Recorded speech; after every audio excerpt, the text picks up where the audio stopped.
Hey everyone, this is Josh from before. I'm here with Neytiri from McFarlane Toys Avatar. I think it's safe to say nobody was really asking for a dedicated 7-inch Avatar line. And yet, the stuff they are putting out, it just plain rocks. This mech suit and the little pilot, these huge dragon mounts, this stuff all rocks, no doubt about it. You best believe I want to be seeing this stuff in person.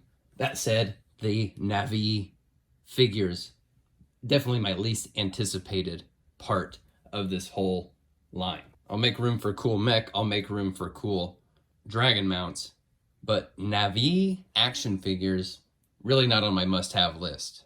And when we first saw photos of these, I was a bit underwhelmed. They just didn't look particularly impressive, and now I'm seeing this in hand, and it looks very sharp. I'm actually really stoked to get this out of the box. Very striking looking colors really pop. This does have a blacklight paint effect as well. These are coming through in Amazon. Let's get her out of the box. We'll talk through more kind of where my head's at on this Avatar stuff. All right, I've had her out of the box for a minute. I do have some bad news for those of you that were wanting to clown on this Avatar line. This figure is pretty cool. It looks really good. The articulation's really strong, and it's got a respectable amount of paint on it. The hair could use a black wash, but come in here and see a lot of these details.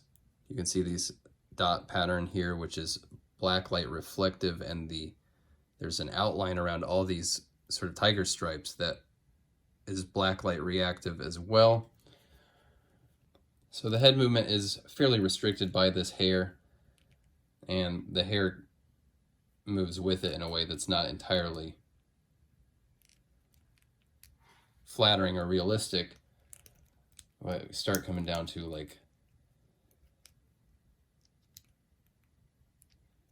the shoulders here, which have a ton of range. The sort of butterfly socket here works really great. This is really promising for just like future female figures from the McFarlane line. Obviously these more svelte, thinner arms.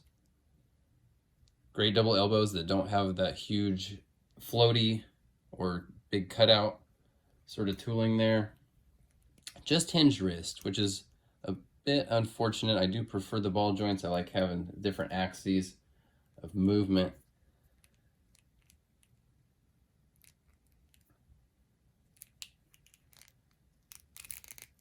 Lots of movement in the torso. That's going to be great.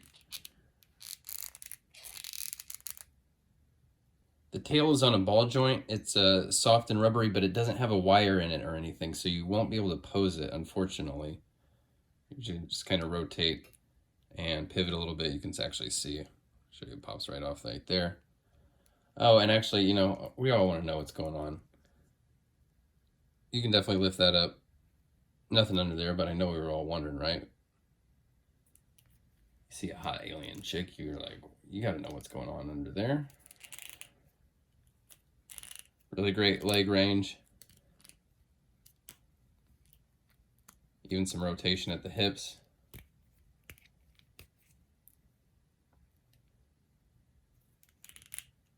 Double knees, sculpted ball joint ankles, toes.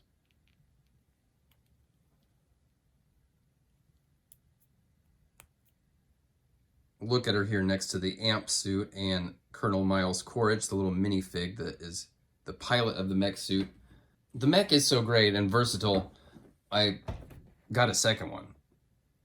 I got plenty of uses for a mini fleet of mech suits. I don't have the space or the inclination to have two of these giant banshees.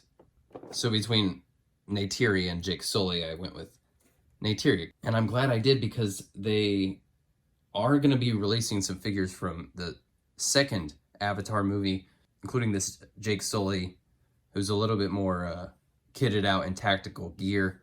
And he's got this cool swimming, flying hummingbird alligator thing. So I'm glad I chose Neytiri for this first wave. I'll wait for that second Jake Sully and that creature to get him. Now she does come with a few very cool accessories. One is this indigenous looking knife that fits in the sheath right here. And wow, I really thought for a second we were getting a full sheath, but nope. They just had to leave one side open, didn't they? Come on. That's nice though.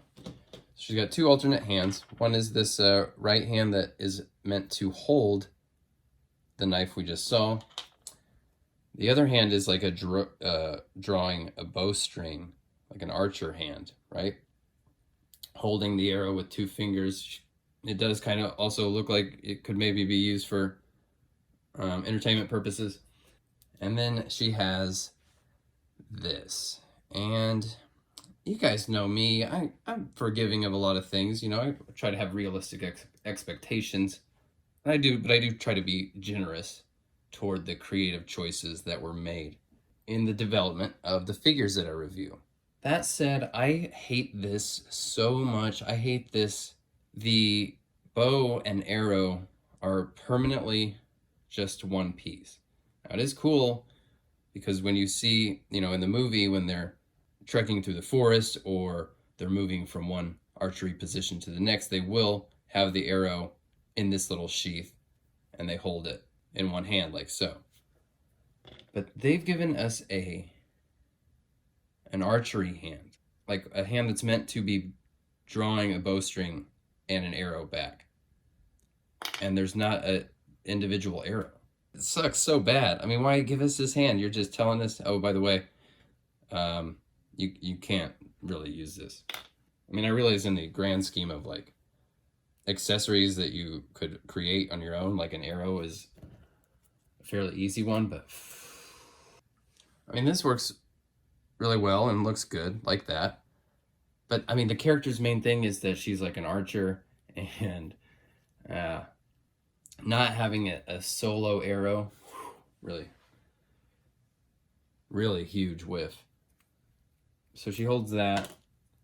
I mean, because look at this. She can really do the pose. Like, that's a great looking. It's got such great functionality. You really can do this excellent archery pose. The hand works just right. There's no arrow. What's wrong with this picture? I think we can all see. And then you have this hand that is meant to grip the knife, and it fits in there very well. She can hold it underhanded as well, obviously. Overall, pretty solid accessories that have a decent amount of paint on them. Just they're hampered by the glaring omission of an individual arrow. So this is a surprisingly fun figure. Probably not going to be a must-have for a lot of people, but it is really enjoyable in hand. So if you're looking for an excuse to get it, you know, maybe you have a big Star Trek or Star Wars collection. You know, maybe you have a bunch of Cantina aliens. It'd be funny to put her kind of in the background, you know, and give you an excuse to pick it up and play with it, because it is very fun. Probably just wait for the price to go down though. They're $25. I don't know if that's a function of the license being more expensive, or, I mean, she does technically come with more accessories than traditional $20 multiverse figure, although she's very lithe, skinny. I think Todd's going all out trying to woo Disney. He really wants those Disney licenses. This is pretty fun, guys. The Avatar stuff, I know nobody was asking for it. I wasn't asking for it, but some of this stuff, the mech suits are, these are something you're gonna see people posting 3 or 4 years from now on Instagram, and the comments are gonna be like, what is that mech? Where'd you get that? Anyway, I'll be back with this Banshee. This is gonna be amazing. You can't even see it in the frame. It's huge. Huge. All right, gang. I'll see you then. Thanks for watching.